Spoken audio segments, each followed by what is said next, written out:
देश की राजधानी दिल्ली पौराणिक कथाओं के मुताबिक महाभारत में इंद्रप्रस्थ के नाम से चर्चित ये शहर कौरवों और पांडवों के बीच युद्ध की एक वजह रहा।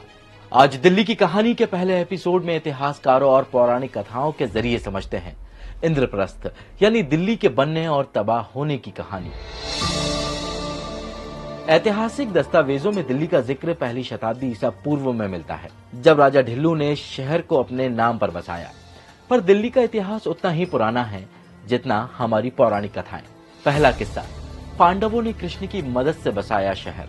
गीता प्रेस गोरखपुर की महाभारत के पहले खंड के 206वें अध्याय में लिखा है कि धृतराष्ट्र ने कौरवों और पांडवों के बीच राज्य के बंटवारे का फैसला लिया, पर शकुनी ने चाल चलते हुए पांडवों को हस्तिनापुर की जगह खांडवप्रस्थ देने का सुझाव दिया, जहां सिर्फ घना जंगल था। आज की दिल्ली तब खांडवप्रस्थ थी और हस्तिनापुर मेरठ का इलाका था। लेखक आदित्य अवस्थी अपनी किताब दास्ताने दिल्ली में लिखते हैं, पांडवों ने शहर बसाने के लिए अपने मामा के बेटे कृष्ण से मदद मांगी थी। दूसरा किस्सा, मायासुर और विश्वकर्मा ने मिलकर बनाई थी स्वर्ग जैसी नगरी। महाभारत के आदि पर्व के मुताबिक राजा श्वेतकी ने लगातार 12 साल तक यज्ञ में घी की आहुतियां दी। कहा जाता है कि इन आहुतियों से अग्निदेव का पेट खराब हो गया और इस परेशानी को दूर करने के लिए वो ब्रह्मा जी के पास जा पहुंचे। उन्होंने सुझाव दिया कि पेट तभी ठीक होगा जब आप खांडव वन यानी दिल्ली के जंगलों को जला देंगे। जंगल में उस वक्त नागराज तक्षक अपने परिवार के साथ रहते थे। इंद्र और तक्षक दोनों दोस्त थे। अग्निदेव जैसे ही जंगल को जलाने की कोशिश करते, उन्हें इंद्रदेव रोक देते। आखिरकार अग्निदेव ने कृष्ण से मदद मांगी।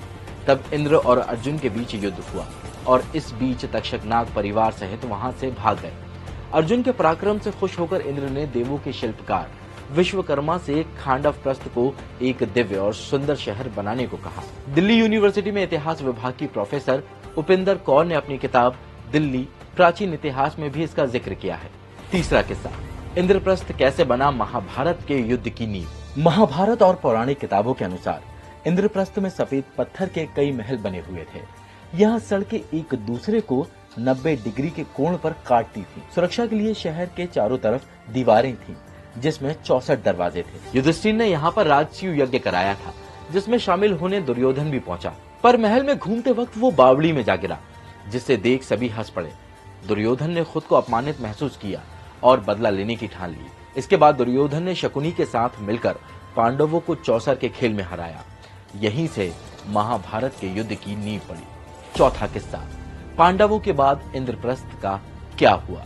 वायु और मत्स्य पुराण के मुताबिक जब पांडवों की 7वीं पीढ़ी के राजा निचक्षु का राज था, तब गंगा में आई बाढ़ से हस्तिनापुर और इंद्रप्रस्थ डूब गए। इसके बाद निचक्षु ने कौशाम्बी को नई राजधानी बनाया। पांडवों के बाद दिल्ली में 676 से 1081 ईस्वी तक तोमर वंश का राज रहा। इसके बाद पृथ्वीराज चौहान का शासन था, जो दिल्ली में आखिरी हिंदू राजा थे। ये थी पौराणिक कहानियों में बनी और तबाह हुई दिल्ली की कहानी। अगले एपिसोड में देखिए मुगलों की दिल्ली।